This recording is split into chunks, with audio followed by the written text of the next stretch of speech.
ময়মনসিংহ ৬ ফুলবাড়িয়া আসনের বিএনপির দলীয় মনোনয়ন প্রত্যাশী সাবেক এমপি ইঞ্জিনিয়ার শামসুদ্দিন আহমেদের জ্যেষ্ঠ পুত্র তানভীর আহমেদ রানা কালাদহ ইউনিয়নের সুসুতি বাজারে গণসংযোগ শেষে তারেক রহমানের রাষ্ট্র মেরামতের ৩১ দফা বাস্তবায়নের লিফলেট বিতরণ করেন।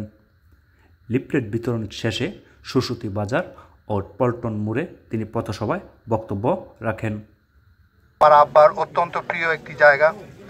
আপনারা এখান থেকে ওনাকে সবচেয়ে বেশি ভোট দিয়ে কুলা মার্কায় নির্বাচিত করেছিলেন। এর আগেও আমার পিতামহ মৌলভী শাহাবুদ্দিন আহমেদকেও আপনারা ভোট দিয়ে তাকে প্রথম উপজেলা চেয়ারম্যান হিসাবে তাকে দায়িত্ব দিয়েছিলেন। আমার পিতা এবং আমার পিতামহ আপনাদের ভোটে সম্মানিত হয়ে জনপ্রতিনিধি হয়ে দহের বিভিন্ন অবকাঠামোগত উন্নয়নের কাজ করা। আল্লাহ ওনাকে ভালোবেসে নিয়ে গেছেন।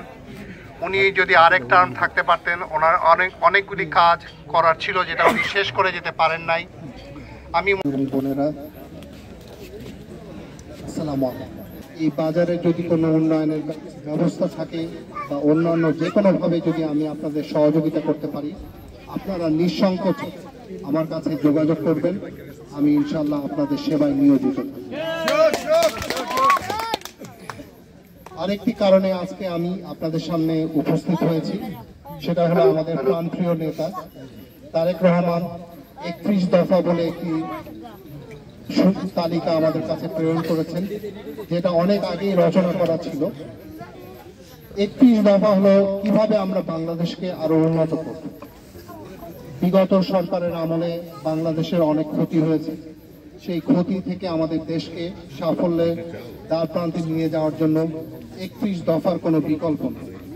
আমার বিশ্বাস আমার সফর সঙ্গী ভাইয়েরাও সম্ভবত এর মধ্যে আপনাদের হাতে লিফলেটটি বিতরণ করেছেন।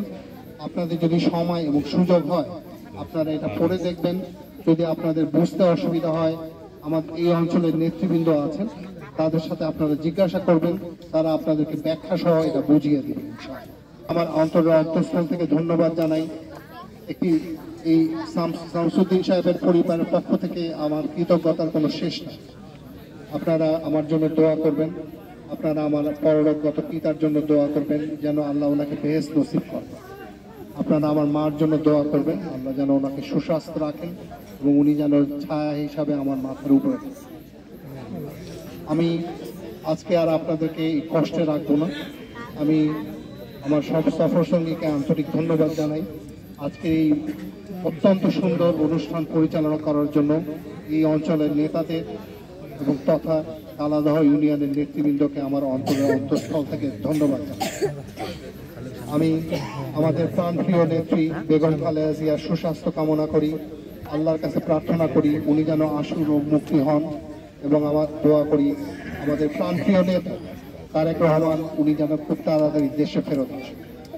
আমি আল্লাহর কাছে বিনীতভাবে প্রার্থনা করি আমাদের প্রয়াত প্রেসিডেন্ট জিয়াউর রহমান সাহেব, আল্লাহ যেন ওনাকে বেহেশতবাসী করেন এবং শহীদের মর্যাদা। বাংলাদেশ জিন্দাবাদ, বাংলাদেশ জাতীয়তাবাদী দল জিন্দাবাদ। খোদা হাফেজ, শুভ।